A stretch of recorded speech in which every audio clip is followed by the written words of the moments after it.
this recording?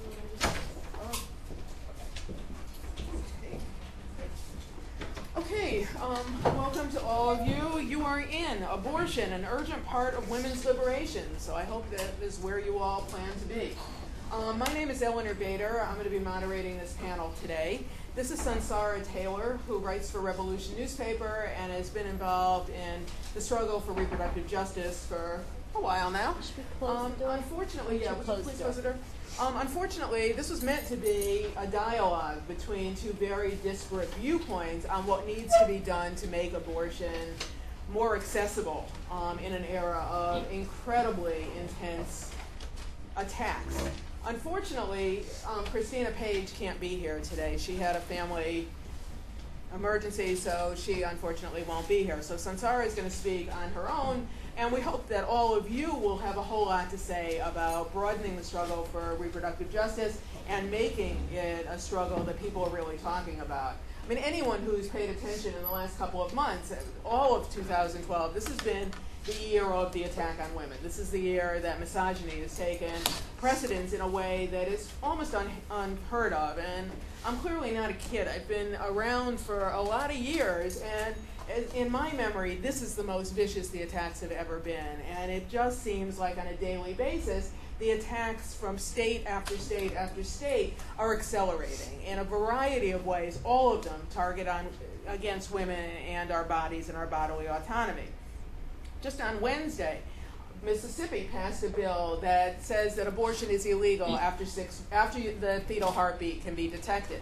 That's at about 6 weeks. Now, in most of the country, abortion is legal to 12 weeks. Some states, like New York, it's legal to 24 weeks. And in much of the country, it's 18 weeks. So going back to 6 weeks means that women in Mississippi basically have to know virtually immediately that they are pregnant, which is something that doesn't always happen.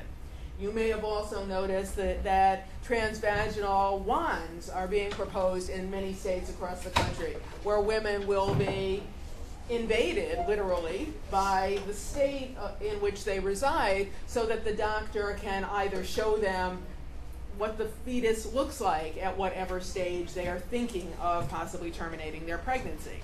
The state of Texas has just eliminated Medicaid funding, not only for abortion, which hasn't been funded in a very, very, very long time, but worse than that, they've taken away Medicaid funding for contraception. And part of me has a reaction to all this. For the last 20 years, many people in the feminist movement have been saying, aha, first they come for abortion, and then they're going to come for your birth control. And many people have said, are you nuts? Yeah. What kind of paranoid jerk are you? Come on, they're never going to go after birth control.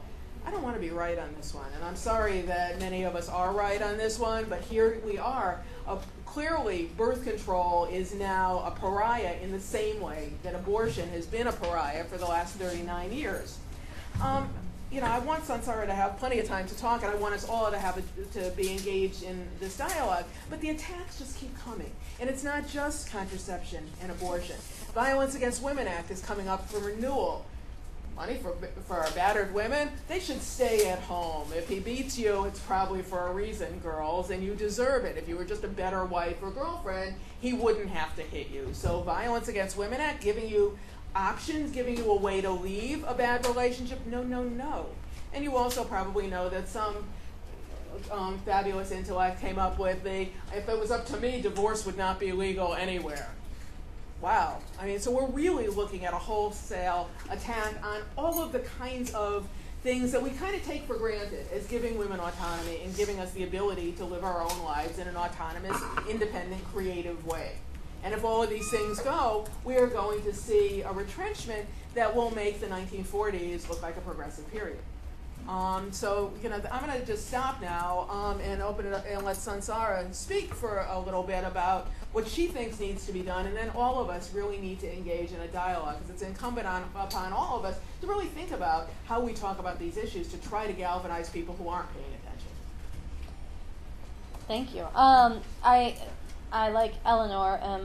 I regret that Christina's not here to have an exchange over. I mean, actually, what we were going to say in common is that abortion is absolutely essential and central to women leading full and equal and liberated lives. And she's actually got an excellent book called How the Pro-Choice Movement Saved America. which is an important book on, and it actually was one of the places where she really nails the anti-abortion movement for every single organization opposing birth control before this was broadly revealed to the public policy and the reality that's being enforced on women's lives. So I just want to appreciate that. And obviously, Eleanor is also somebody who's very, very qualified to speak on this subject. So it's great that she's moderating and also able to hopefully step in a lot more during the dialogue and with you guys because Christina's not here. But for my own part, I wanted to present in a couple of ways. Mostly I want to frame where is this assault on abortion coming from and how to understand it, because if we don't understand how we've gotten to this place, we can't get out of it. And I want to begin by saying abortion is absolutely a moral and legitimate choice for women when they need an abortion for any reason, under any circumstance. Should a woman feel sad about having an abortion? No. Forced motherhood is female enslavement. People say, but what about, if a woman is raped, or what about if she really wanted the fetus, wanted a child, doesn't that make abortion sad? No. The rape is the crime. The abortion is very liberating. The medical problems that prevented a healthy pregnancy and child, those are the tragedy. The abortion is a great and liberating thing. It's very important that we start from fetuses are not human beings. They are a subordinate part of a woman's body. They are a part of a woman. Until they are born, they are not a separate social being or a separate physical being, biological being. And while they have the potential to become a human, they are a part of a woman's body. And if a woman's going to have control over her life and her destiny, and if we are going to live in a society that respects women's full humanity, then we actually have to recognize that scientific fact. And there's nothing wrong with abortion. And we don't need to make abortion more rare. I'll come back to this in terms of common ground. Actually, right now, there are huge numbers of women who can't get access to abortion, who have to go through all kinds of hurdles to get to it, doctors who risk their lives every day to provide it, tremendous stigma on doctors and women who get abortions. All of that needs to be fought.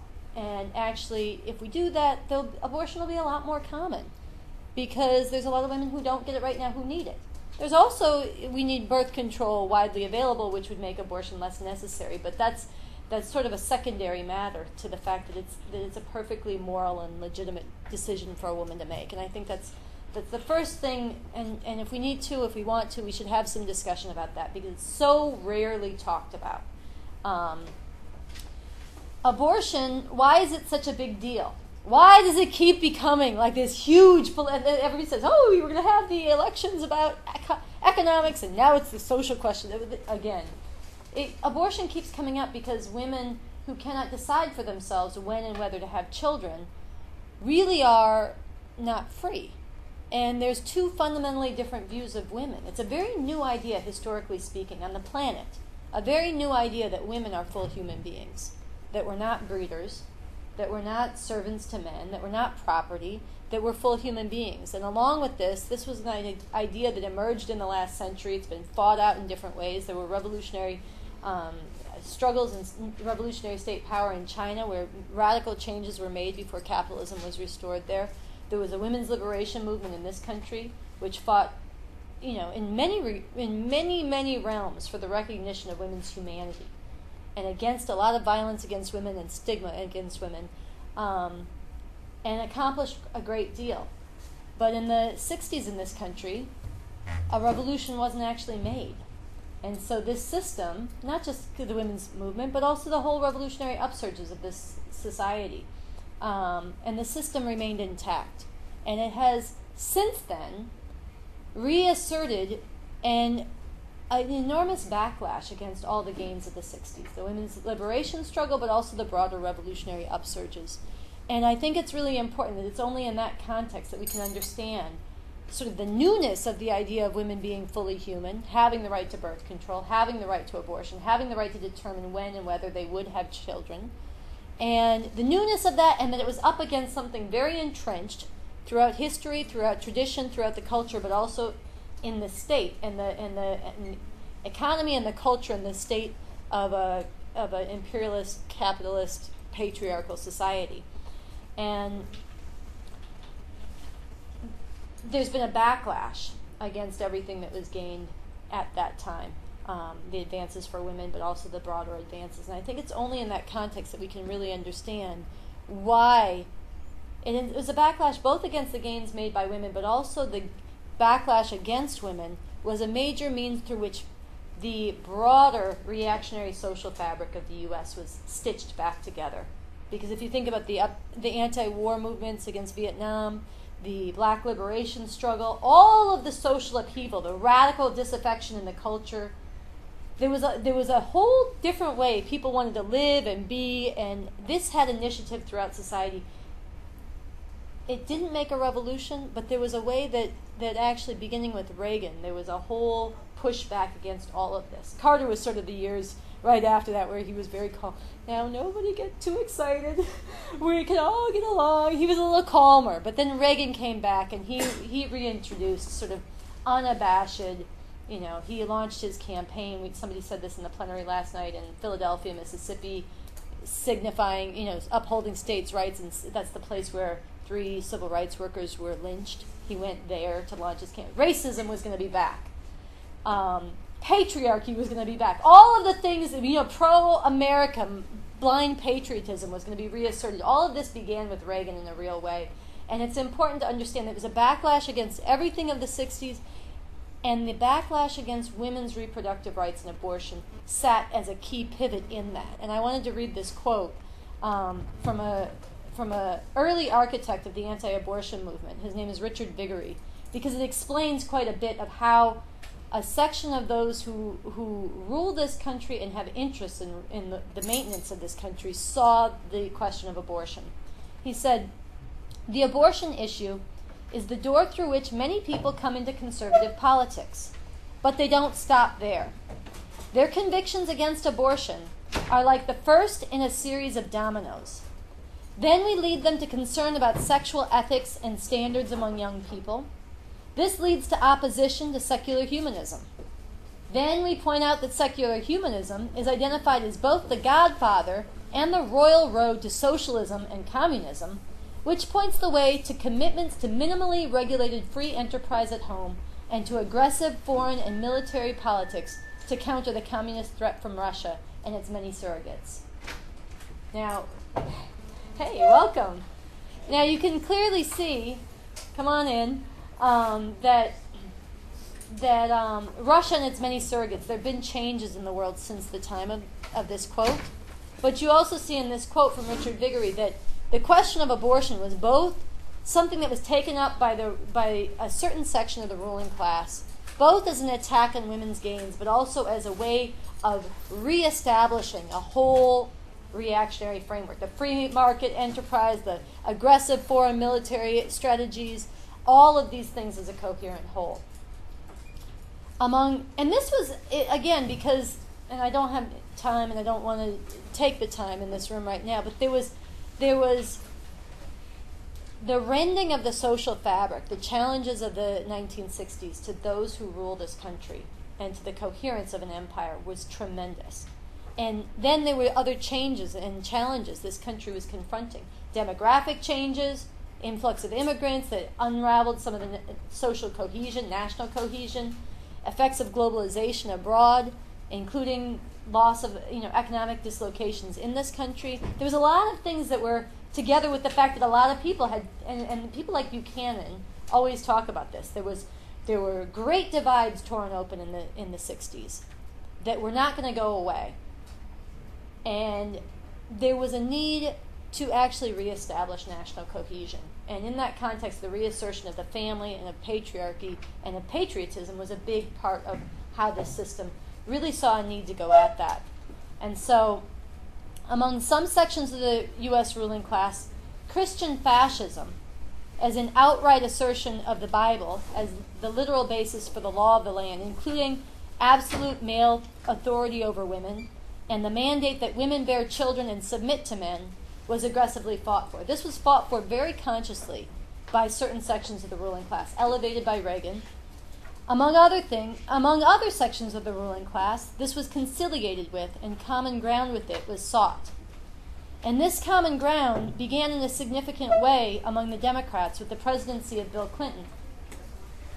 Bill Clinton, while affecting a posture of multiculturalism, respect for women, and inclusion, was the one, after all, who cut welfare, who conceded the high ground to the Christian fascists on the question of abortion. Come on in. Just come on in, and there's lots of room. There's seats in the middle. Clinton was somebody who actually, even as he affected this certain multicultural posture, he brought in a lot more of the trajectory to the right of this country. He expanded the prison systems. He militarized the U.S.-Mexican border. He cut welfare. He did a lot of these things. He attacked affirmative action. And then this whole dynamic, and many of the things Clinton did were way far to the right of anything even attempted under Reagan. I think that's important. And this dynamic has continued, of this rightward move, which is driven, again, by the need to reestablish a cohesion of the empire. Under Bush, the more recent Bush, who certainly elevated Christian fascists into the highest level of courts, military, and finance, and beyond. But this has continued even under Obama. As much as people try to see Obama as something he is not. And it's continued under Obama as a representative of the ruling class of this empire.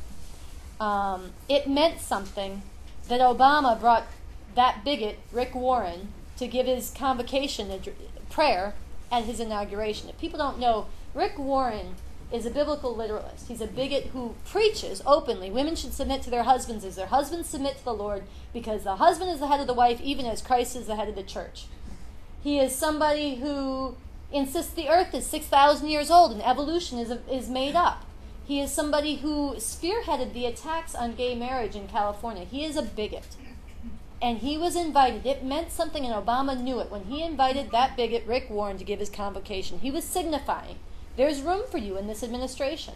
Because even as Obama is not himself a Christian fascist, he is part of the ruling class that knows that there is a need for this religion and this patriarchy to be reasserted as part of holding the empire together on the one hand. And on the other hand, he knows that to fight it out with those sections of the ruling class who are Christian fascists would be such a fight, because they are so serious that would be destabilizing, and that's something he doesn't want to risk at a time of war and other things. So this is continued. And it means something, too.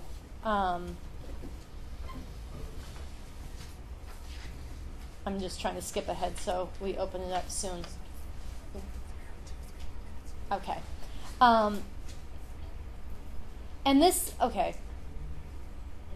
Through this whole period, there's been a pattern, beginning with Reagan, including Bush 1, Clinton, Bush 2, and now Obama, that has demonstrated a profound reality. Every section of the ruling class has for decades agreed, that this needs to play a bigger role. And the dynamic has continued where yesterday's outrage has become today's compromised position and tomorrow's limit of what can be imagined. And this is how we got from a place where we're fighting for birth control. Fighting for birth control. And I want to end with a brief word on this so-called Republican war on women, because this has now come out in a big way. There's a Republican war on women. People are finally acknowledging there's something going on. And I dispute the frame of Republican war on women. I would insist this is the system's war on women. And I think that calling it a Republican war on women is a misnomer, and it's misleading. It implies that this is somehow just a partisan or surface phenomenon, and that it's only coming from the Republicans. It implies somehow that the Democrats could or should be relied upon to stop it. It ignores the fact that what is driving this war is much deeper than the prejudices and ignorance of certain religious bigots and the followings they've whipped up. It ignores and seeks to hide the fact that, as I've been trying to speak to, those religious fascists were given backing by powerful ruling class forces and quite consciously given the means to whip up and forge a massive and growing social base. And this frame of the Republican war on women mobilizes people to keep looking up at the Democrats, to keep signing stupid and meaningless petitions from Move On and NARAL and others to send to the Democrats, and to keep giving their money to the Democrats as each day the Democrats compromise and conciliate and cough up more and more of the rights of women. And this brings me to the two brief quotes, and then I'll conclude. One is from Bob Avakian, where he says, "If you try to make the Democrats be what they are not and never will be, you will end up being more like what they actually are." And in the back and forth, we could talk about what that means. I could give examples of how I've seen this, where people who 2 weeks ago would not have conciliated on birth control are already defensive about birth control, because that's how far, in the matter of a month, the debate has changed. And the other is from the call from The World Can't Wait, which says, there is not going to be some savior from the Democratic Party. The whole idea of putting our hopes and energies into leaders who tell us to seek common ground with fascists and religious fanatics is proving every day to be a disaster and actually serves to demobilize people. And so my prescriptive part of this discussion is that really we've lost ground because of a whole trajectory that has been set in place, responding to both the backlash to the 60s and the needs of the empire as it's gone through changes and challenges. And that one of the biggest, most paralyzing things is that people have continued, and the worse it gets, the more scared people get, and the more they are hoping somebody up in power will do something to stop this. And actually, that's gotten us further into the bind we're in, and we have to get out of that. By getting out of it, setting different terms, abortion on demand without apology, women are not incubators, fetuses are not babies, abortion is not murder, and relying on ourselves and mobilization, mass political resistance of people insisting that that's how the world should be, and we're going to fight for that. So that's what to set a framework for discussion. I don't know if you want to respond or we should open it up. Well, I want to open it up, but I also know that I'm sure that not all of you agree with everything that Sunsara has said, and that I want to make sure that it's really clear that we want to debate some of this stuff. Some of you may feel like there are Democrats who deserve to be supported because they actually have been very strong pro-choice advocates and have really spoken up and been very upfront about their support for both for reproductive health in a more general way. So I want to talk about that and not just have you all accept as a given that, oh yeah, the Democrats are just exactly analogous to the Republicans, because I think if Cristina was here, she would be very clearly saying that that's not so, and I'm putting that out as well, because I don't think that any blanket characterizations are ever 100% accurate. But I want us all to be able to talk about some of these things. How do we put the agenda forward? Many people feel like we can't even talk about abortion, we can't even talk about birth control because some people will be offended. If we say the A word, oh, they'll think that I'm a slut, and oh God, even at my advanced age, I don't want them to think I'm a slut. Well, screw it. Say aloud, wear it proud. We've got to really think about how we have these conversations, especially in rooms that aren't filled with people, all of whom are likely to be pro-choice and agree with one another. How do we sit down at the dinner table with Uncle John and Aunt Mary, who are fundamentalist Christians, and still be able to have the conversation? Because when we only talk to ourselves, we also end up backed into a very small corner where, we pat each other on the back, but we don't move the agenda forward. And we have to figure out ways to actually be able to talk about sex, sexuality, relationships, queer politics, the whole nine, and be able to advance the agenda by opening it up and being brave and being bold and saying what needs to be said outside of the safe confines. So I want to open it up to you. What I ask is that you all tell us your name. We're a relatively small group. Hopefully we'll be working together in the future on these issues, so let's start getting to know each other now. So people want to make comments or ask questions. Now's the moment. So who wants to go first? Okay, who are you? I'm Abdul for Activist Nation, here to play the devil's advocate. Good. So ding, here we go, round one. Okay, as far as, we have a spectrum that is accessory, let's say, conceptually there's a spectrum that's excessively liberal to one that's excessively conservative. On the excessively conservative side, we have the Puritan cultures, the Sharia cultures, the Quakers, those of the Shaolin monks who are deeply involved in prayer and meditation and stuff. And on the other side, you have the anarchists, the insane people who just go around doing crazy things.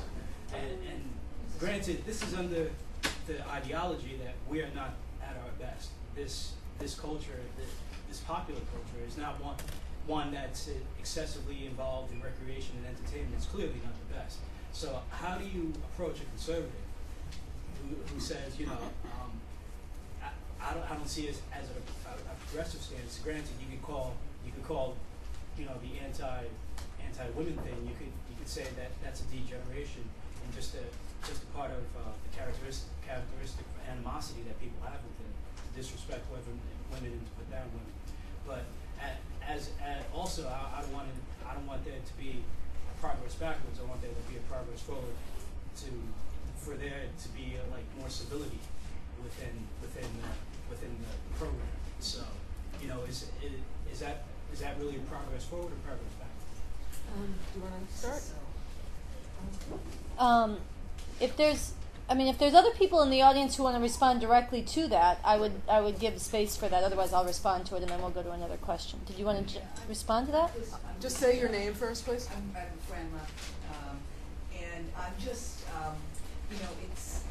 one is so torn about talking to people, even talking to people who are on the religious right, because the cliche is you can't have a rational argument with someone who's just citing God. You know, well, God says so. You know, so how in the world do you talk to somebody who's just coming from that space? And obviously, you have to talk to people who aren't that diehard into religious fundamentalism, but are it's kind of their milieu, but they maybe have a little bit of an open mind.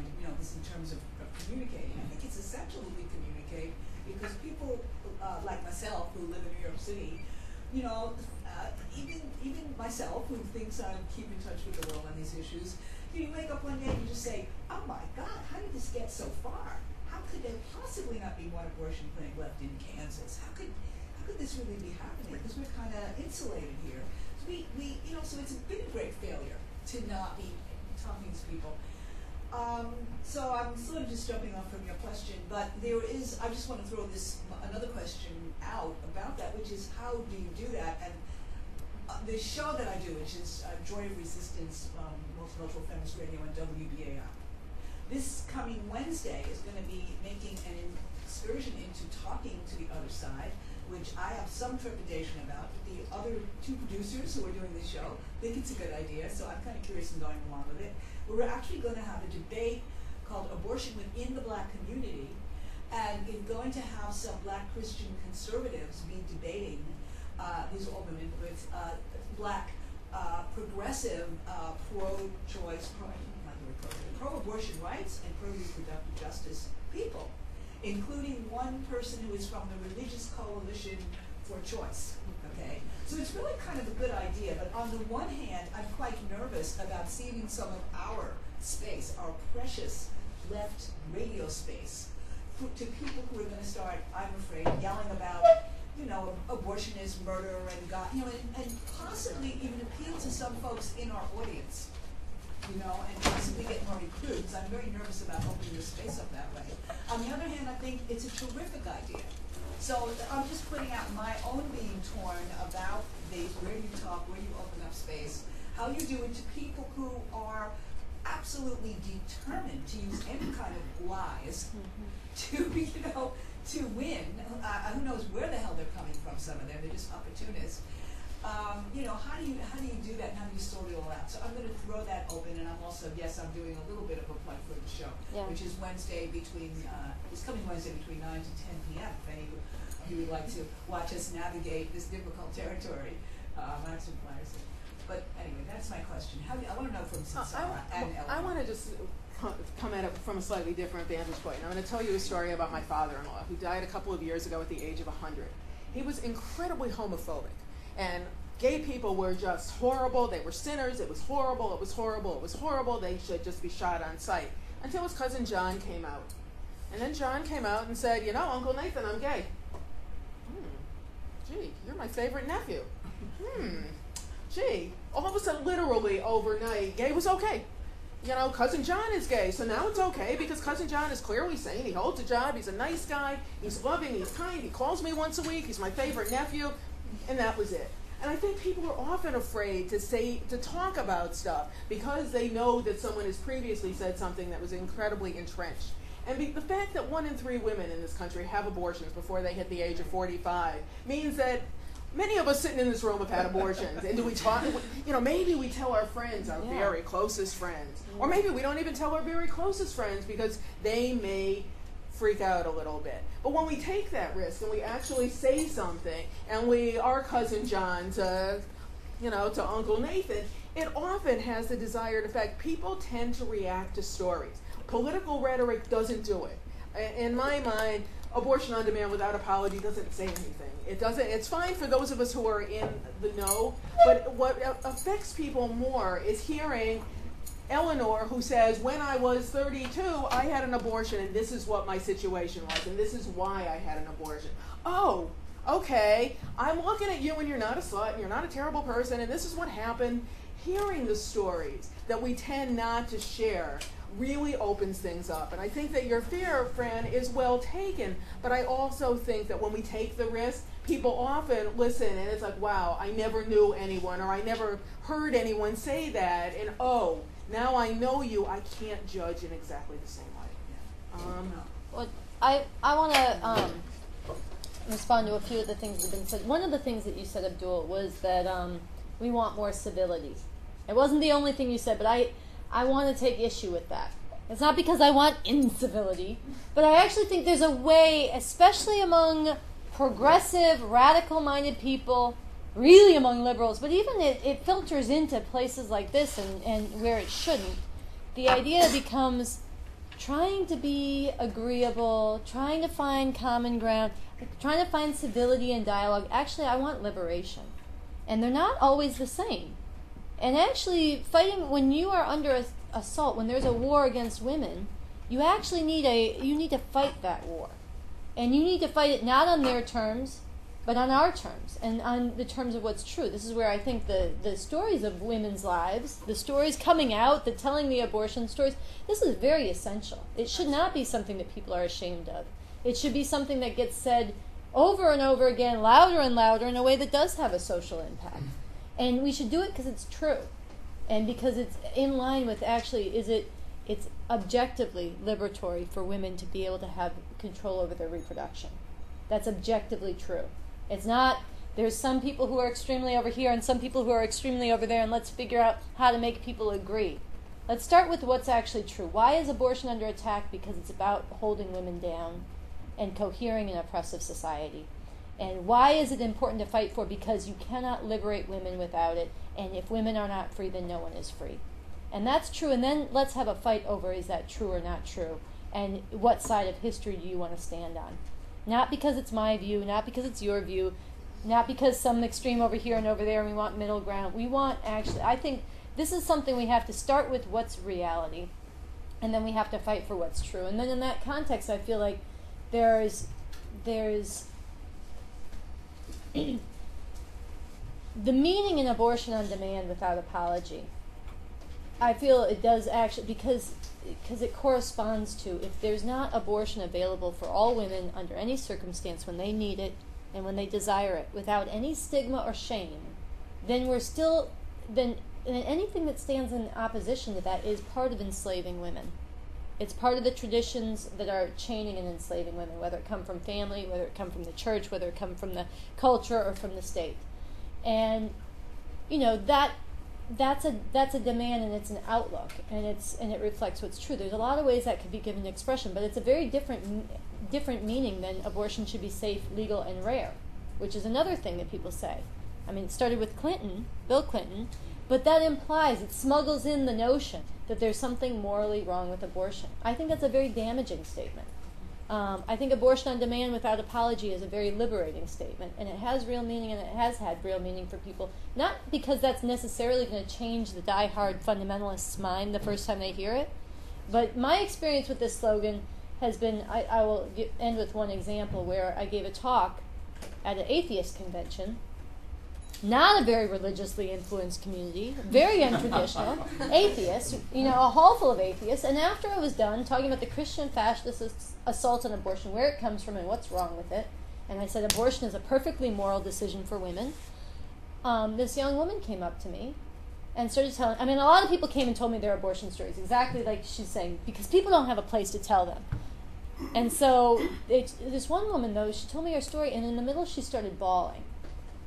And the heaviest thing, this really made a huge impression on me, because she didn't feel bad about her abortion. She never felt guilty. She never was shamed. She grew up pro-choice. Her boyfriend was very supportive. He went to the clinic with her. She said, I never felt bad at all. But you know what? I started to feel like there was something wrong with me because I didn't feel bad. She had had the abortion 2 years before. She said, I never heard anybody say that it was okay to get an abortion. And the so-called pro-choice movement has conceded the moral high ground on this, largely because they've tied themselves to the Democratic Party and its conciliation, and its safe, legal, rare, and its common ground, and its conciliation on all these things, such that you have a whole generation that has come up and never heard this. And the stigma on abortion is enormous. And we have the right, people often say we have the right, but we can't really exercise the right. We also have the technical right that's diminishing and diminishing, but in a huge dimension we've lost the war in terms of whether people think it's a valid choice to make. And that's going to affect whether they fight for it, and also even if they have the right, and even if they exercise it, the amount of weight of guilt and shame that women, and stigma that women carry with them for having made that choice, which is so common, and which ought to be no remorse involved. And so I feel like this is, it's not the only thing we should say, but it's a political slogan like that has real meaning in terms of what's true, what you're fighting for, and what pole you're planting and gathering others to then, if we had a movement that was anchored around that was vociferous around that, you'd actually have a lot more people standing up and saying, oh yeah, I never heard that before, I like that, and then they'd feel comfortable talking about it, and you'd have a lot more. So it's not the only thing, but it's a very important anchor, so, yeah. Yeah, you're first. Did you have a point also? Yeah. Okay, so you and then the person in the back. So my name's Amy Littlefield. I wanted to respond to Eleanor's point about sharing stories, which I think is really important. I started a project recently called the Provider Project that collects stories from people who work in abortion care, both because I think it's a vehicle for telling the stories of women who have had abortions, who don't have the courage to be able to tell them themselves. People who share stories anonymously in that way, and also because I think there's this huge lack of medical knowledge in the way that we talk about abortion that it's really important to combat. We saw this with what happened in Virginia with the ultrasound, where the legislators didn't actually realize that the law, the way it was written, was going to mandate transvaginal ultrasounds for many women in early pregnancy. It didn't say transvaginal ultrasound. They didn't know this existed as a concept. It was like there was this total lack of knowledge that came out of that. But I also I always, when I hear about slogans and the way this debate plays out, I'm always thinking about the impact that has on patients. And probably of the patients that so I worked as an abortion counselor for 2.5 years, and I would say maybe 1 in 30 patients that I saw was abortion on demand without apology, and was totally cool with it. And often there were women from other countries who had not grown up steeped in the total shame and stigma of abortion in this country. And then a lot of them, maybe even the majority of them, were, I feel kind of okay with it and there must be something wrong with me. And then some really needed to grieve. And so I think when we say, well, you shouldn't have to feel sad about abortion, yes, I agree with that. But we also need to make room for the nuances of lots of times women do feel sad and they need room to grieve. And for them, the need to have an abortion is not what they would choose if they had the money. It's not what they would choose in a perfect world. It's not what they would choose if they qualified for welfare or if their boyfriend wasn't abusive or, and they see it as a loss and they need to be able to grieve it in that way. So I think having nuanced language that can take that into account is also important. And I also wonder if we need slogans that precede abortion on demand without apology. Things like saying women who have abortions are good women, to counteract that I'm a bad person. I heard that slogan recently and I really think that could help women. So it's a question, I guess, that I would put out there of how do we mobilize and also help and support the 1 in 3 women who have abortions who aren't talking about it. Because if they could talk about it and felt comfortable doing it, we would have a revolution and that would be it, and all this Republican garbage would go away, because that's 1 in 3 women in this country is a huge force. So why aren't these women feeling comfortable, and how do we speak to them? It's a question I ask myself a lot. Just on this, I want to briefly on this question of your story of the counseling experience. 1 out of 30 women don't feel remorse. No, I know it's an estimate, but I've talked to providers too who say, look, the divide for women who are 30 and younger, the level of guilt is enormous, and women who are older or women years ago, she said, I just never dealt with this amount of agonizing that women would come in with. And here I want to say that there's even in this, we have to fight for the morality of abortion. And I do think we should say women should not feel guilty for getting an abortion. They should not feel guilty. I don't think that's saying your feelings are not valid. Those are different things. But just as we have a struggle, and we need to continue a struggle, that women who are raped should not feel guilty. A lot of women feel all kinds of guilt and shame after they're raped. And we don't have a problem saying you shouldn't feel that way. We don't. That doesn't mean I say, you don't really feel that way. I say, no, okay, but as a friend, you struggle with your friend, and you go, you know it wasn't your fault. You know you didn't do anything wrong. And then you go through that with somebody. And I feel similarly with abortion, a woman's not doing anything wrong. Now, abortion should not be, rape is always going to be a trauma. Abortion shouldn't be. So the analogy breaks down, but abortion is also not doing anything wrong. And even in the circumstances you're describing, where the boyfriend's abusive, or she wishes she could have a child but she can't afford it, those are the things that are sad. Those are the things that are criminal. Those are the things that are tragic. The abortion is actually that's not sad. That part, that she's in those circumstances maybe, very horrific. But the abortion part of it is actually the ability to not compound that problem. And I think it's important for us to sort this out for people, because if those women didn't have the ability to get an abortion, their problems would be compounded. And that's actually why they're getting it. That part is the one part that's actually they should feel is there for them. The other and I'm not saying that invalidates the rest of the sadness or grief, but I feel like these things, even among ourselves, we have to tease these things apart, because otherwise, I just feel very strongly that there's a lot of ways that this stigma gets resmuggled back in, and if we don't tease it apart, we end up being afraid to really challenge it. And I'm not saying, again, women will have everybody has their experience they go through. I'm not saying those are not valid feelings, but I'm saying in terms of how we talk about this, there's never anything that makes, forced sterilization was a crime. Freely chosen abortion, under whatever circumstance, the ability to choose that is always something liberating.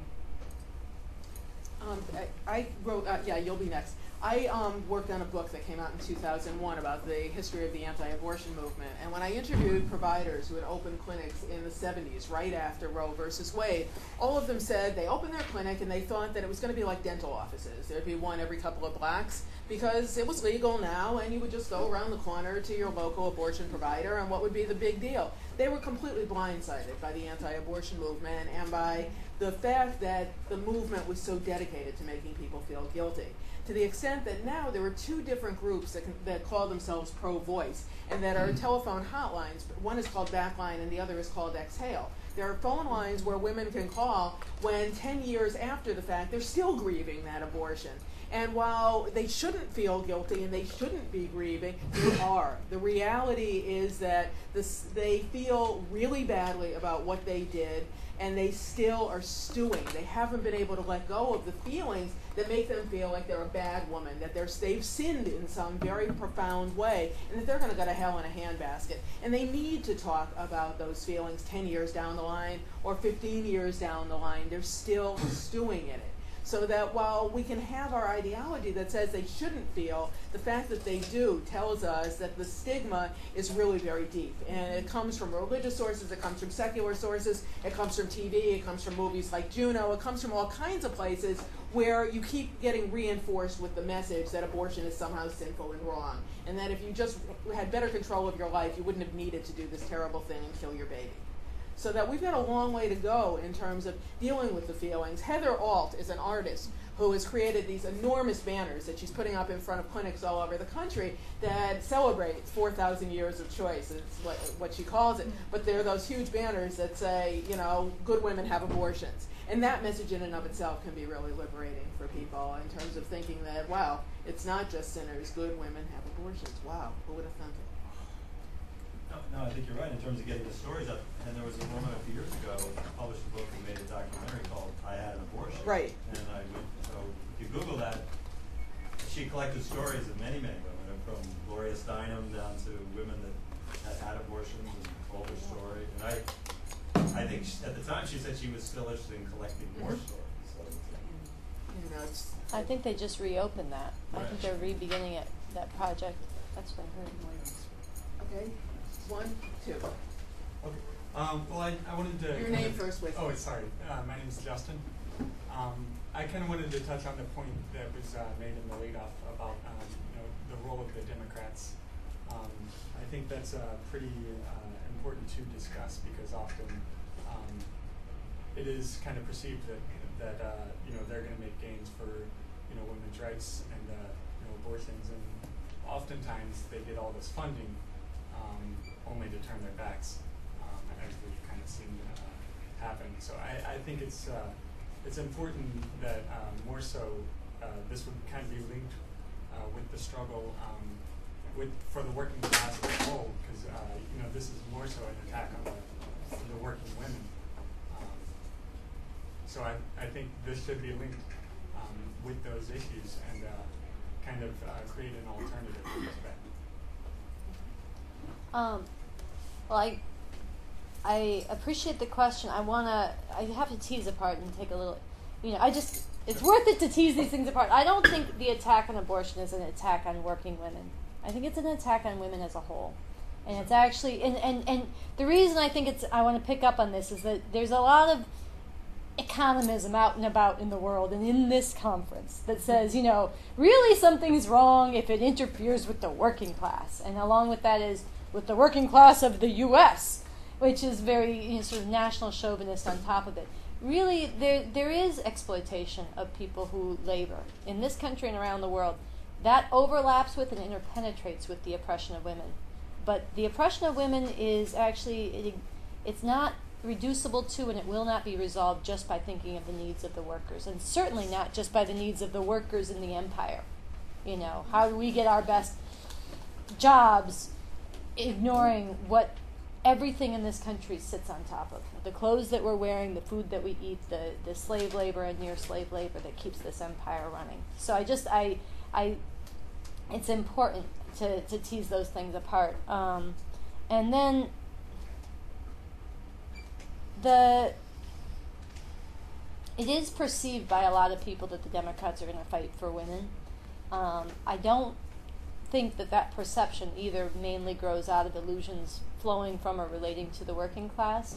I think that after there were different strains of the women's liberation movement, even back in the 60s and 70s. And there was more bourgeois feminism, which was fighting to get in, and there was more radical and revolutionary strains that were seeing the need to liberate women had to do with creating a whole different society and some kind of revolution. And there were different varieties within that. But as the movements of the 60s and 70s died down, a lot of that upsurge ebbed, and feminism became, the bourgeois variety of feminism became identified as the main way that you could act in the interests of women. That happened on the one hand, even as those trends more and more wed and subordinated themselves to the Democratic Party. And there's been a dynamic there that where people have lost the sense of their ability to affect change themselves, independent of the ruling class political structures. And really, abortion rights were won. Segregation was ended. All these things that were concessions of the system because people acted outside of the bourgeois political channels. And that's been erased from people. A lot of people don't even know how these things were won. And it's been erased and at the same time, the assaults have gotten so bad and so vicious that even I know, probably, I don't know you for sure, but I would guess that if you go back in the last 10 years, there's probably at least 1 or 2 or 4 of those years where you said, and this was really the worst year yet, because it keeps getting to be, holy shit, now we're fighting over birth control. Now there's state-mandated rape. Now in Arizona, they're passing a law that says that doctors don't have to tell women. You go in for a fucking prenatal exam, the doctor doesn't have to tell you if there's a problem with the fetus that could be developmentally enormous. After the sonogram. They don't have to tell you. That's what they're entertaining, because it could be a conscience law. If they're against abortion, they could force you to carry pregnancy to term and have your whole life fucking foreclosed and distorted and shaped because of that doctor's bigoted prejudices. This is what we're debating now. It is worse than we thought it was being. But on the one hand, it keeps getting so bad, and people don't think there's another way to act, that they keep hoping against hope, and always the Democrats quibble on the edges. They always quibble, so they give you enough to say, well, at least they're doing... No. They're not really. They're leading you to conciliate. The more you rely on them, the more you end up going along bit by bit. And everybody thought, this is the last thing I'll say, then we'll open it up again, but everybody thought Obama, he called up Sandra Fluke, the law student who fought for birth control. He called her up after she was called a slut. And this was great. This was Obama saying, he didn't call her and say, I'm going to fight for birth control. He didn't call her and say, I'm going to fight for abortion. He didn't call her and say, we're going to stop these religious bigots. He called her up and said, your parents should be really proud of you. And the week before, he called up Timothy Dolan, the head of the Catholic bishops, the one who led the assault on birth control. He called him up and said, let me change my policy to appease you. It didn't appease him. But he's calling Sandra Fluke here, and he's calling Timothy Dolan there, not because he's concerned about women, but because he's concerned that the social fabric of this country is being torn apart over the question of, are we going to recognize women's humanity, or are we going to reduce them to breeders? And that is the question that's being forcefully decided. And he's interested in holding together the cohesion of his empire. He is not fighting this from the interests of how are we going to protect the lives and defend the lives of women. And this is something that has got people very mixed up, and the more vicious it gets, the more desperate they are to believe. And it's kind of like you got to let go of that and get out and take responsibility. And we have to do this from below ourselves.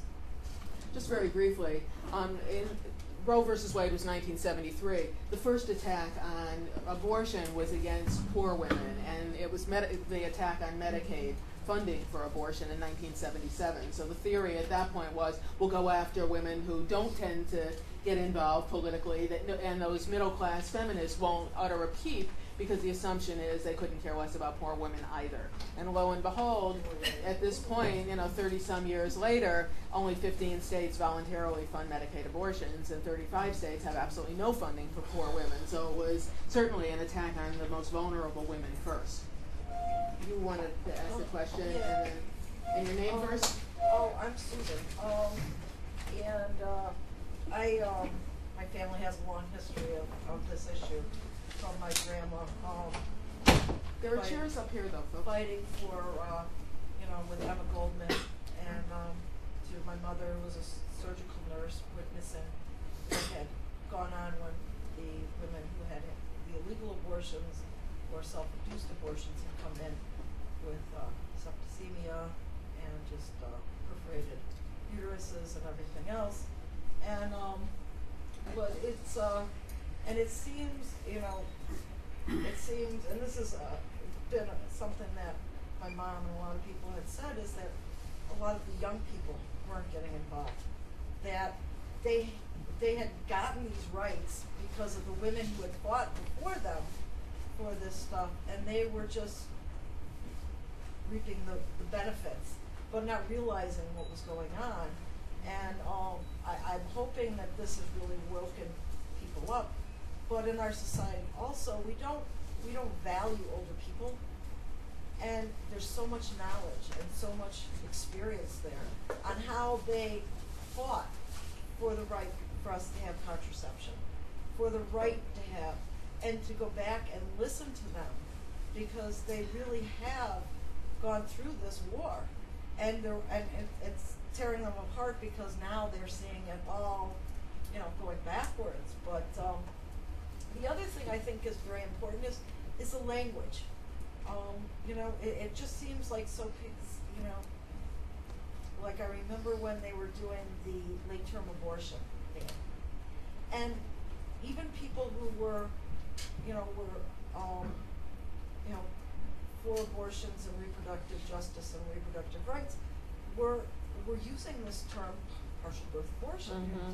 And it's like, no, we need to use terms that, first of all, are empowering to women, and also reflect the justice and the importance of this issue, and not take on these terms. And I think that language is so, I think oftentimes the left loses the ability to really capture what it needs to be said in a way, and oftentimes adopts these really poor language that really is not reflective of how we believe, but that's what's, the media puts out there, and that's what and we just adopt it, and we really need to fight this and have language that really represents what we're fighting about. So, oh, one other thing. I also think it's really important that we recognize, because it's like this whole thing about the fact of, well, you know, they can always give it up for adoption. Well, you know, I had a son 22 years ago. I live with chronic pain. Having a baby is not something that's just easy to do, you know, and then, you know, it's like, oh, you know, you just have a baby, and it's just this lack of any feeling that women would have, and the risks. I mean, the mortality rate, you know, in the United States is incredible for the money and the health care that supposedly we're supposed to have. And I think it's something we need to talk about too, is that, you know, first of all, women shouldn't be dying because of having babies, because they can't afford health care. And also the fact is that, you know, women should have a choice. And that, you know, it's not the question of, because, yeah, I lived 22 years, you know, and I will live the rest of my life with problems because of that. I love my child, I'm glad I have him, but I can just think if I was forced into that situation, you know, how I would feel, and the right that somebody would tell me I had to do that, and I had to live with that because that's part of being a woman. That's bullshit. So, well said. In the back. My name's Mary Montana, and I just wanted to comment on a couple of things she said. One, it's nice to see some guys here and some young guys here, because I do think that's really the voice that needs to be heard, you know, because we're all in this together. And I've been on Facebook a lot, and I've really been touched to see a lot of young people responding to what's been happening with Rush Limbaugh and the Susan Komen and all these things, and I think it is raising awareness on an odd, I mean, it's terrible, it has to be these things that do that, but I think there is an awareness with all these topics being in the spotlight that's coming to light that young people didn't realize before. They kind of took those rights for granted and said, oh, you know, they're just there, and now that they're under threat, the positive spin is that I do think a lot of young people are getting involved and really getting outraged that their rights are being threatened, and a lot of young people I'm noticing are saying, I didn't even know how I got them, you know, so it's kind of interesting. And the response, I've had an abortion, I have no problem with that. 30 years ago, I also have a 16-year-old son, and now that I'm raising a teenager, I am more pro-choice than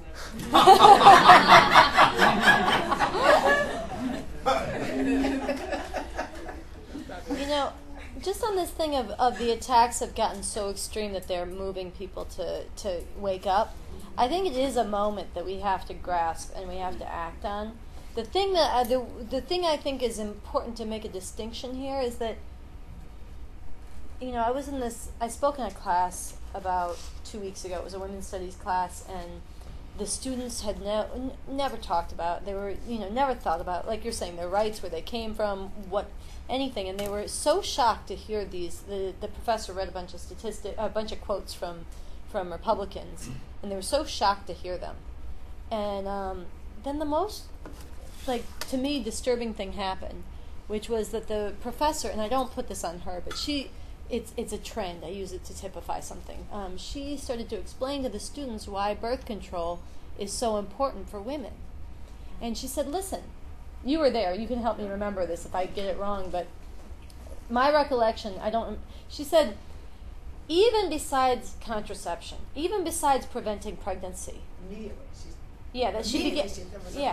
She said, it's really important for all these other conditions, medical conditions. And she started listing health conditions where you need birth control, where it's valid health care coverage besides for contraception. And while those are important things to bring up, these attacks on women's rights are so vicious, they have such disregard for women that they don't care to take away birth control, including for all these other health conditions. The thing that was so conspicuous is that she had immediately conceded standing up for the legitimacy of women having birth control to be able to control whether or not to get pregnant. She said, take that off the table, it has these other abuses. And it reminded me of when, over and over again, we've seen this, when they tried to ban all abortions in South Dakota, including in cases of rape and incest. The women's movement largely said, oh, well, what about the women who are raped? What about the incest? And so then they changed, that law was defeated, they changed it, and they said we take out the exception, we make exceptions for rape and incest, and they're able to reintroduce the law, and the moral high ground has been eroded. And my point in telling these stories is that there's excitement, there's involvement, and there's a moment where people are paying attention. But if they don't actually get the notion that there should be abortion on demand without apology, if they don't get that, yes, birth control, if they don't get that this is about the liberation of women, if they get motivated on narrow defensive terms, and if they get motivated on those narrow and defensive terms through the main channels of saying, I'm going to give money to the institutions that are setting those narrow and defensive terms, we're going to have a moment of mass awakening and mass disillusionment, demoralization, and demobilization. And this is where it's a very important moment for there to actually be people saying in the streets. There was something in Virginia that was very important. People went into the streets. We did a protest at St. Patrick's Cathedral last weekend where we started there because that was the attack. And it was controversial to do, but that was part of the point. Okay, you're just starting to pay attention. You need to learn now where this is coming from and where it's actually heading. They are against birth control. They are against divorce. They are trying to get to that world. And if you don't stand up and fight, we're very close to it. And we're getting closer by the day. And there's something where we have to take that awareness, that waking upness, but we actually have to take it somewhere different than it's spontaneously going. And that's where there has to be resistance, mass mobilization, and on different terms than people are even thinking about as they're waking up. I just want to quickly respond to one thing that you said earlier about the adoption. People often just cavalierly make a statement that, well, if you don't want the baby, just put it up for adoption, as though you don't like your kitten, then give it to your neighbor. Unfortunately, I mean, if you read, there's a book called The Girls Who Went Away that talks about the women who actually were forced to go into homes for unwed mothers and then put their children up for adoption, and the kind of agony that is very different than 20 years later still worrying about the abortion that you had. These are women who will wonder for their whole lives what happened to that little girl or that little boy that they put up for adoption. Maybe if it was an open adoption, the child will at some point in time contact them, but clearly they're never going to establish a relationship that is a parent-child relationship. So that on an emotional level, it's so cavalier to say, well, they should just put it up for adoption. It's not that simple. There's a lot of emotional angst that goes into putting up a child and spending your whole life wondering if that child is okay and went to a home that was loving and good. Your hand, yes. 1, 2, 3, Fran. Your name first? Sherry. One of the things that was talked about is sort of how do we talk about abortion with people who are not agreeing with us. And I think one of the ways we can do that is talk about our values, which is what we want to say, what's important to us. Mm-hmm. What does a world with free abortion on demand look like? What does that mean? And talk about, in my viewpoint or in my ideal world, this is what it should be like. And so, especially when Republicans can say, well, they are the moral people and they have the moral majority, we can come back and say, listen, these are our values of freedom and so forth. This is what's important to us. The second point I want to make is about, I'm actually also shilling for NARAL. I know you guys may not like this, but we're doing some lobbying in Albany about the Reproductive Health Act, which I think is really important. There was some talk that we might be able to actually get it passed in New York this year. For people who don't know, it puts abortion from the criminal code back into the health code, and it guarantees women ability to use or not use contraception. And it's really important. Also covers us in terms of if Roe were to fall, us in New York were protected. So that's one of the other things. I think it's important also to say that lobbying is important. So our voices and going to our representatives and being able to knock on their doors and meet with them in person and in places where they are and say, listen, this is important to me. This is why it's important to me. Let me tell you my story about why it's important to me. And you know, if you come up for election and I like what you're saying, I'm going to vote for you, and I can get my friends to vote for you too. And so I think election politics are really important. You talk about these Republicans that are in office. We can go into, you know, if you're against them, you can actively say, I'm not going to vote for you, and I'm not going to have my friends vote for you. So that's another piece of it. So I want to talk a little bit again about language, and the person who said, yes, we're talking about partial birth abortions, and we're ceding that language to the right. Absolutely, that's a Frank Lentz thing. That's them using that language, and instead of saying, no, that's not even a medical procedure, that's actually something that was made up by the right, not even something that, you know, exists, and actually calling it what it is, using appropriate terms. That's right. The question of lobbying, I really respect the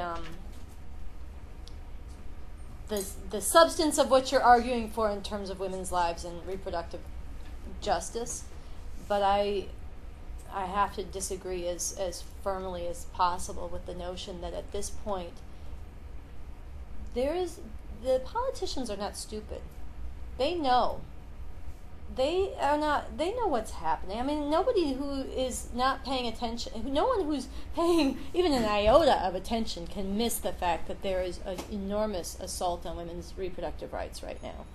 And it's very unsettling to millions and millions of people in this country. That's why Planned Parenthood could raise all that money when that was pulled from them. That's why, you know, it's enormously, everybody knows. It's her point. On Facebook, it's all over. There's people paying attention. The thing is that they don't actually feel that there's a force that's going to act regardless of what they do, that's going to force them to respond. They don't. They don't feel that, look, and somebody said to me, an abortion doctor actually, a week and a half ago, he said, I don't get it. During the Vietnam War, he was in the military, he said, people were taking over campuses. They were doing all kinds of stuff to stop this war. I don't get why it's not happening with the assault on abortion right now and birth control. And people don't, until people start acting independent of those political channels, the Democrats know, everybody knows. What? If you don't vote for me, what are you going to do? Vote for the Republicans? No. I mean, what do you have to leverage there? You have nothing. I'm sorry. You have nothing. It's not that they don't know, and it's not that you really have something else that's viable that you could vote for. I mean, you could do a third party, but that's not going to change anything. That's not going to win. Or you could vote for them and hold your nose and then continue to lobby them. Really, there needs to be people saying, we are fighting to change the terms, to act on our own, and to create such a political demand from below that everybody has to respond to it. People who today disagree with us have to be challenged and rethink it. People who have all their whole lives opposed abortion and never heard anybody make an argument against it, they'll have to hear it for the first time and think about it for the first time. That starts a process. People for whom they feel like they believe in abortion, but they whisper about it, or maybe they had one and they don't know how they feel about it. They will have an anchor to say, yeah, I'm with that. And they can speak out. They'll have a context where they start to tell their friends maybe where they didn't. That changes things. And people who want to fight will have somewhere to join. And there'll be that happening. And everybody will respond to it in society and in the halls of power. That's how abortion was won. That's how, you know what I mean? It really was. It wasn't won because somebody got enlightened in the Supreme Court. There was something else going on throughout society. And that's really what's... And the last thing, just quickly, I want to say the very last thing is this question. This point of if Roe were to fall, we'd protect something in New York. It's if Roe were to fall, we can't let that happen. And I know you don't want to see that happen, but one is if Roe were to fall, any little, it's like a dam breaking. Any little trees in the course of where that water is going to flow are going to get knocked over before long. Any little things you do. We have to reverse the tide and the momentum, and that only happens by going to the people and mobilizing people. It doesn't happen by putting in procedural changes, relying on the existing political framework as that framework moves further and further to the right each year, and actually each week. So I would argue that it's not either or, and I know a bunch of you want to speak. I think that it's really important to look at legislation. Legislation affects our lives every single day. If Medicaid funds get cut off in New York, a hell of a lot of poor women in New York are going to suffer. we've got to keep Medicaid in New York. Passing the Reproductive Freedom Act in New York would be an essential. The Reproductive Health Act in New York is essential. Stopping legislation about these transvaginal sonograms. All of these things are legislative assaults. If we just let them happen because we're not paying attention, because we have a bigger agenda, we get screwed at a local level. It's both. We have to look at both simultaneously. Two questions. I apologize. One, is any work being done with religious groups that are actively theologically pro-choice to move them to speak out more? Because they've been so slow. I heard there was like one bipartisan women Jewish group that did something that I heard. The other question, real quick, is what are some occupation targets that we could have? Like, do we occupy Catholic hospitals? Like, what do we go to occupy to escalate this? In terms of the religious stuff, there are two groups: Religious Coalition for Reproductive Choice and Faith Allowed, both of which do work within their various pro-choice denominations within the Protestant Church and within the Jewish faith groups. But clearly, they're very small. So while they go to different congregations and every once in a while they pass the plate and raise some money, they do clinic defense around the country. They are definitely there doing clinic escorting at different clinics. But in terms of a national presence, everyone assumes that, oh, religious people, they're anti-choice. And that's not true. So there's clearly a whole lot of work that needs to be done to put out there the reality that most of the religious world is actually pro-choice. In terms of targets, I'll let you hit that one. Man, I want anybody who wants to talk about that, stick around, and I'd love to hear you. I don't have a prescription there, but I definitely unite with the spirit, totally. There are lots of places that could be targeted. There's a lot of places. I don't think we can narrow it down to one or two. Yeah. You had somebody on that end had a question. Your name? Michelle.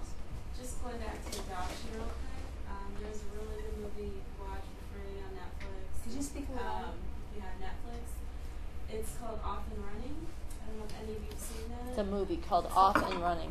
Yeah, it's about a woman who comes from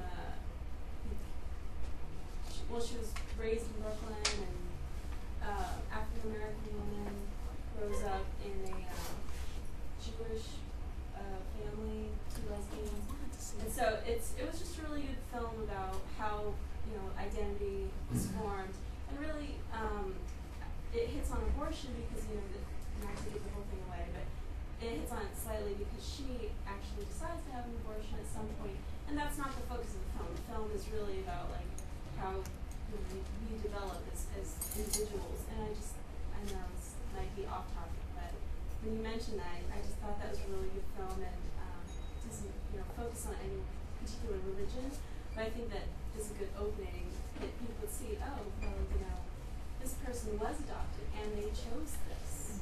I just thought that was really strong. Eleanor. Okay, thank you. I want to make a case for how, if you want the best possible deal you can get from the Democratic Party, you're better off being a flaming radical. Yes. Okay, you're better off. And let me give you an exact example. When we won the first law, one of the first laws in this country, in New York State, to legalize abortion in 1970, when Nelson Rockefeller signed the law, he was a Republican and he was under a lot of pressure, and his right-wing cohorts were saying, why in the world are you signing this law to legalize abortion? And he said, because if I didn't sign this law, those repeal people, repeal all abortion laws, which was the demand of the radical feminist movement, it's just take it off the books. It's like any other medical procedure. Those repeal people might have their way. So we had to sign this law as a compromise to get them off our backs. Okay, then that's what will happen when you go all the way for what you want in this society. Hopefully, I know you want to go much further than that. But at the very least, you will get that when you have that kind of radical movement, and that's a really good case in point. I want to also make a case for the state, in that context and on its own, the phrase abortion without apology and on demand, because what that phrase does, and all phrases like it, is it breaks down an important taboo, which has a profound echo in people's psyches. Even if the people are going, oh no, that's going too far, please, how can you, and they retreat for a while, it got into their brain. It became another frontier, and it's going to stay there, and that reproduces, right, by across society when those kind of phrases are in effect.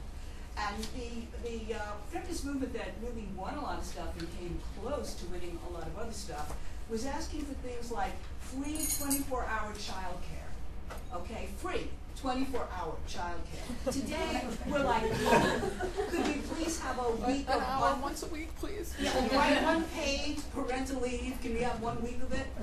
So those phrases were in the air at that point because there's this large movement putting out all these demands, and you got some of it. So even from the point of view of let's make the most of our legislators' opportunities, et cetera, you're much better off being in the vanguard, really, I think in terms of overall effect. You know, and there will always be people who will bring up the rear and broker the legislation, you know, which you'll get a lot more of if you're taking that stance. So that's what I wanted to say. And I'm sorry, I didn't make you say your name on the first round. Yeah. Bernard. No, I just had a thought. I'm not sure it's the least bit useful, but I'll put it out here. But in terms of like framing the debate, the so-called pro-choice people talk about protecting the unborn, and I'm thinking that. I'm sorry. The so-called pro-life people talk about protecting the unborn. I'm just thinking that, you know, there are worse things in life than not being born. I mean, if you're a fetus. How would you know, Bernard? What? No, if you're a fetus in the womb of a woman who really is not keen on you coming in, delivering, you know, giving birth to you, and if people just get their head around that for a minute, would you want to be born under those circumstances? You know, and so it's. I know that's probably a really hard argument to make, but I just think it's you know, when you say, well, you know, the woman's going to give you up for adoption, and maybe that'll work out all right. I really think I would pass.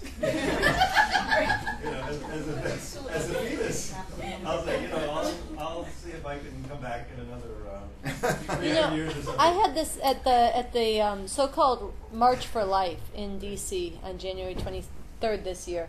I had this discussion, you know, I don't talk to all of the crazies who are there, but some of them you debate with them. And so there was a group of young kids, and then their mother came over and was in it, and I said, look, wouldn't you have been upset if your mother had aborted you? And you're going, no, you wouldn't be. You wouldn't be around, you know. There's no angst involved. There's none of that. But the larger point, I heard Fran make the point, that's still from the point of view of the fetus. But I said to this person, I said, look, if my coming into this world would have been at the expense of my mother being enslaved and forced to do something that, you know, forced in circumstances and to bear a child that she didn't want to have for whatever reason, I would not be pleased to be here. And the kids were listening, and the mother went off, and she said, no. I said, you would rather be born, even if it meant your mother was enslaved. And she said, yes. Yes. And the view of actual enslavement of women, I really feel like this has to keep being hammered at. Forced motherhood is female enslavement. There's not a little bit involved. It's total. That's absolute. A society, it's like rape. I just want to be very clear. Forcing women to bear children against their will is like rape. It's forcible control by a male supremacist society over the woman's body and very life and future. And it is that violent and that degrading and that oppressive and that enslaving. And this is where we got to get out of the mealy mouth, the middle ground, the common ground. And that's true. People should have to deal with that, and they should repolarize around that. I'm not for, this gets back to the civility, I don't think we can avoid all polarization. There are some people who don't think women are human. If we want to avoid polarization, that means we all have to capitulate to them. I'm not for that. I'm for repolarizing. Let's say what's true. Women are human beings. That's enslavement. And then let people sort themselves out in relationship to that. The thing is, like, we've lost ground on abortion stigma, on all of these things, because we haven't fought for this. As in a broad way. A few people have. I'm not disclaiming that there's been anything done. But as a trajectory, there's not been a fight to say, actually, forced motherhood is female enslavement. There's there's no morality, there's no moral high ground in being quote-unquote pro-life. You're pro-female enslavement. Now now that we've cleared that up, let's talk about, and fetuses are not babies. There's a baby, we had this one for the kids who come out to the clinics. We say, a baby's not a baby till it comes out. That's what birthdays are all about. You're not a person yet, okay? It's not a moral qualm. Abortion is not a moral qualm. Forced motherhood is. So let's clear that up too, and then let's fight for this, and let's educate people about the science. People don't know anything about human reproduction, about human evolution, about human biology, about actual science. Let's fight that out so that so it's demystified what pregnancy is. And let's fight those things out and let people then sort themselves out in relationship to that. And I actually think in that way, not saying over dinner with every single reactionary, but in a societal way, that's the only way we're going to win people who today are in these churches supporting, criminalizing abortion out of that. It's the only way you're going to get them to actually confront the implications of the actual policies and morality they support. And a lot of them in those churches will support it, even if they know, like that woman, if they know it's female enslavement, they'll still enforce it. They'll still support it. But a lot of them, there's a contradiction between what they think is right and the scriptures that they are being told to believe and the male authority of those churches that they are being told to follow. And if we don't actually force them to confront that contradiction before it goes any further backwards, the sooner we do that, the more chance we have of breaking people out of that. And, that's a bigger conversation, but I think it's the only way we're going to gain ground. There's a lot of people whose voices are suppressed right now who are telling their stories in whispers, who are angry and feel like, my best friend told me this story, and I know we got to get open again, but my best friend told me the story of being in a gym a week and a half ago and having two women talk about birth control and then look over their shoulder and say, I hope that we're not offending anybody. Shh. Oh my God. And those people need to be screaming, not whispering. And it won't happen if those of us who are here now don't start getting out there screaming, And then they will join us and other people will have the chance, which they've been denied, to rethink something that is completely immoral that they're supporting. That's the only way they can get out of it. You had a question, and you have a question, and then somebody else on this end.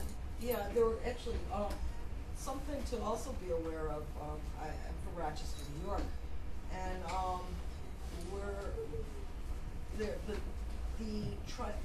some of these organizations are trying to legitimize themselves.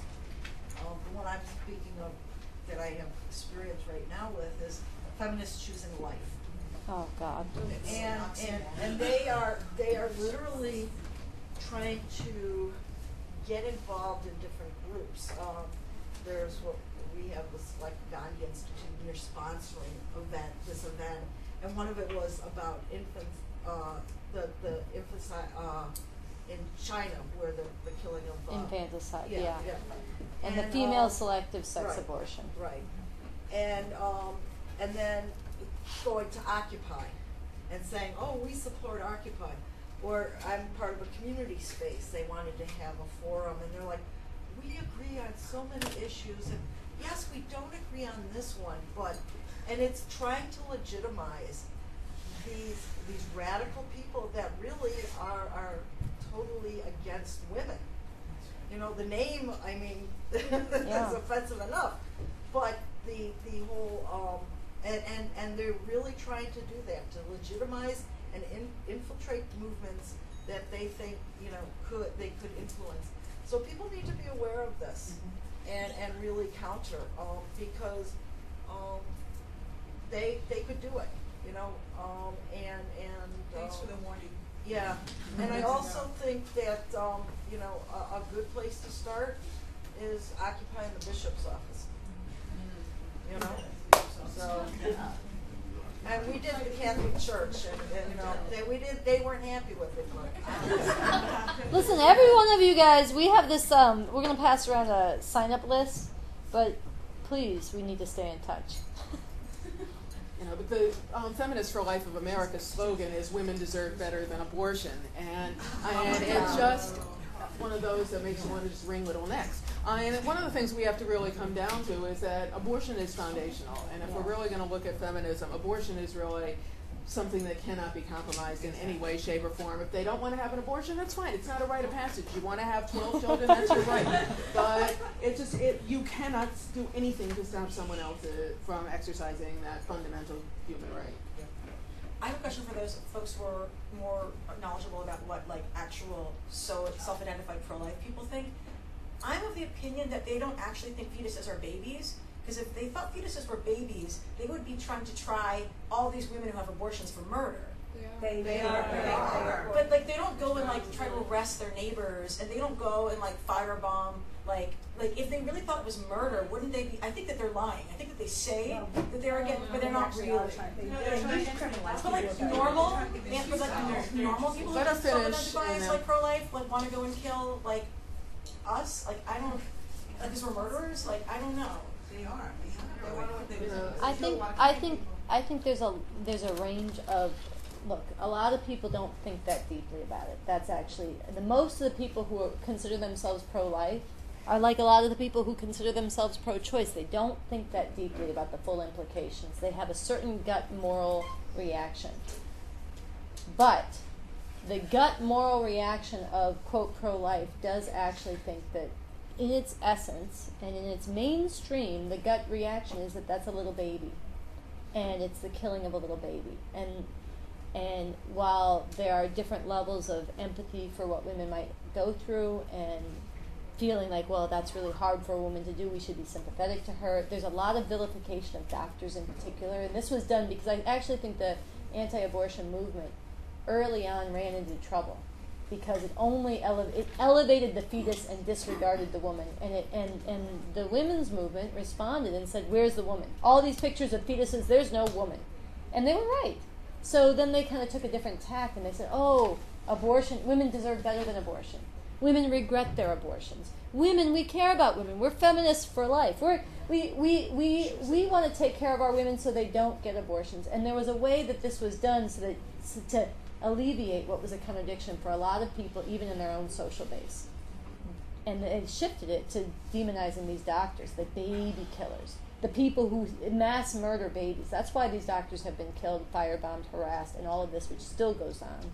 There was a clinic burned to the ground in Pensacola, Florida, New Year's Day.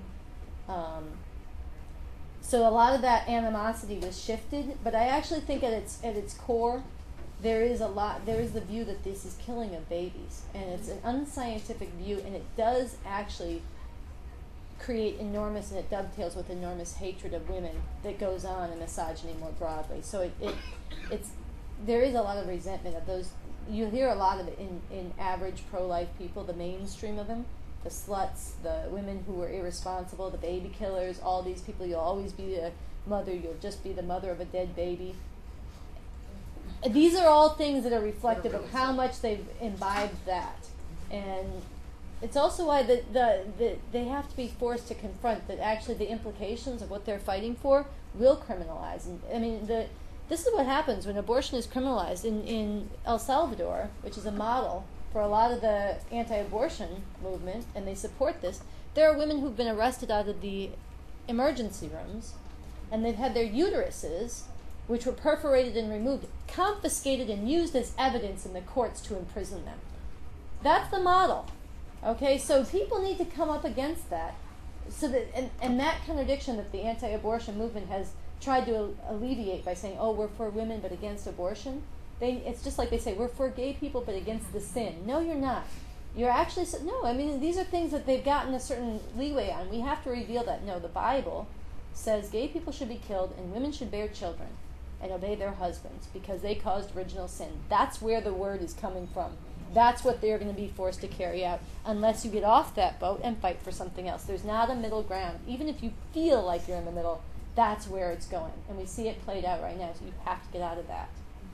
I mean, back in the late 80s, Randall Terry, who founded Operation Rescue, stood up and said, abortion is murder, and if you all believe that it's murder, you better start acting like it's murder. Yeah. And that's when the rescue movement started. They would chain themselves to the entrances of clinics. They would lie down in the parking lots.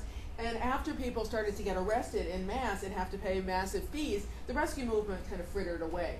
But there has still always been a certain number of people in the most radical fringes that bomb clinics that feel as though they have nothing left to lose. And one of the things that they follow is a manual called 99 Ways to Stop Abortion by a guy named Joe Scheidler in Chicago. And one of the things he said is, if you're dying, if you have a terminal disease, ain't nothing to lose, baby. Set yourself on fire in front of clinics. do whatever, because even if you're convicted, you're dying anyway, so make a martyr of yourself. And there are continually people around the country who follow Joseph Scheidler very carefully and have firebomb clinics all over the country. And I mean, obviously Dr. Taylor got shot in the lobby of his church by, you know, somebody who wasn't terminal but was mentally ill. And you know, these guys are out there, and they are pretty universally guys. Yeah, I was jumping off of that. I used to escort women when I was in college to abortion clinics, and I found it really fascinating that those men, and the Operation Rescue was at the beginning when I was working there, worked for 3 years. At the end, what I found even more disturbing was that they were actually convincing, once they shifted their focus, it wasn't the same people, but that they were convincing them to have their babies. And I thought that was more upsetting to me, and because I felt like we were kind of uniting against this evil force to get through and go into the clinic and do that. And then these women were they were preying on that, getting back to the guilt part. They were preying on that, convincing these women to have children. And now that I've had a child, I'm like, then where did they go? These people have to raise these babies by themselves. They take away Right. It's worth noting, they always say you'll be the mother of a dead baby. They never say you'll always be a parent. You'll just be the parent of a dead baby. Because there's this cult of motherhood. It goes together. The stigma on abortion goes together with the cult of motherhood. And the notion that if you're a female, the most important thing you'll ever do, you might be this, you might be that, you might be Michelle Obama. You go to her website, whitehouse.gov, and you look up her page, accomplished woman in many regards. I don't agree with her in just about anything, but very accomplished. It says, I'm many things, but first and foremost, I'm the mother of Sasha and Malia. This is the message, the cult of motherhood. The most important accomplishment you can ever have is having a child. It's what comes out of your womb. It's not true. This goes back to biblical notions of what women's value is. It goes back to patriarchal property notions as the breeder of the inheritance. You know, all of this stuff, the policing of the abstinence, the policing of women's sexuality, and then the policing of their reproduction. And I want to bring it up because the guilt, it's about abortion, but it's also the stigma, and the studies that have been done shows very much about the stigma of women being fully human and not being mothers. And look, if you want to have a child, that's part of being human. Men and women can both have children. But the cult of motherhood is something different than that. It's something that's elevated above your full humanity. And every time they get a victory and they get some woman to actually have a child, instead of going, or keep her at least that day from going into the clinic, they post it on their website as, whoo-hoo, one for us. And I teach at a community college in Brooklyn, and on the first day of classes, I always ask my students to write about any first. And I say, you know, obviously there's some firsts you probably don't want to share with a room full of strangers, but whatever. And this time, I was completely stunned. One of the students talked about the first time she went to an abortion clinic, and she was met by a nun, and that wonderful nun convinced her to have her baby. And she went on and on about now she's the mother of 3, and I mean, I'm happy. You like your kids, you're thrilled that you became a mother, more power to you. But that's what she chose to talk about as her first. And the rest of the room, you could just see everybody kind of looking at this as, wow, another one saved for Jesus. And it was really kind of a stunning moment. Right. Yeah, well, no, she might have been intercepted on the sidewalk. She was intercepted by a sidewalk counselor. But probably from a CPC. No, it wasn't. It was outside the actual abortion clinic where some nun was standing outside and giving out literature and you know, I will pray with you. Are you Catholic, my child? And she made the mistake of saying, yes, I am. Oh well. And you know, I'm going to pray over you. And the poor woman was, you know, 20 years old and now is a 10-year-old. 1, 2, and then we're going to be out of time. One of the things that's interesting, I'm telling you stories from Rochester, but we had this right-wing radio guy in Rochester, and we had a program in our schools, which unfortunately is gone, where, you know, young women who decided to keep, you know, to keep their child, were able to continue school. Which I think is great. Well, they were given awards for doing this. I mean, I know I was a mother, it's hard. And then to go to school and everything else and be a teenager. And he was, well, you know, I can't believe they're giving them awards and this. and they were predominantly of black women. And then when I hear about like Palin's daughter, and oh, isn't it wonderful? She's keeping her child and that. Well, you know, it's the stigma, and I think one of the things that's been a problem within our movement and the feminist movement and the whole idea is this.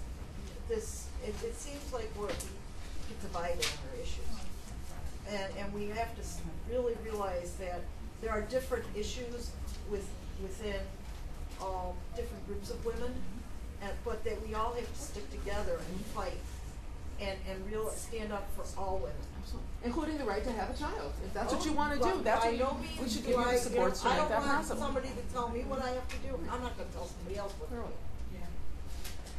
You're going to be the final word. I just wanted to say a quick word on the complexity of women's decision making, and that I think that story that you shared, that woman probably didn't make up her mind because of what one woman said to her in 3 seconds outside the clinic. That conflict was probably already within her, in part because of this intense religious stigma, and she wouldn't have stopped to listen to the nun, because most women don't, if she didn't already have that. And as far as the women that they claim to have, you know, changed their minds, probably those women, a lot of those women called up the clinic 3 weeks later and said, okay, now I'm ready. You know, and we've had that happen. I saw that at the clinic where women would say, I couldn't come in today. The signs outside were too intense for me. I was not expecting to see fetuses for 3 blocks outside the clinic. But, you know, we see them. Sometimes it takes them months to come to terms with their decision, to talk to people, to, you know, and so this idea that people have that women are callous, and no, women think it through. They are the only ones who know what's best for them. And that's why I feel like I never have the right to say to someone, this isn't sad, this isn't complicated. It might be sad, it might be complicated, but ultimately it has to be her choice. She can set up that choice.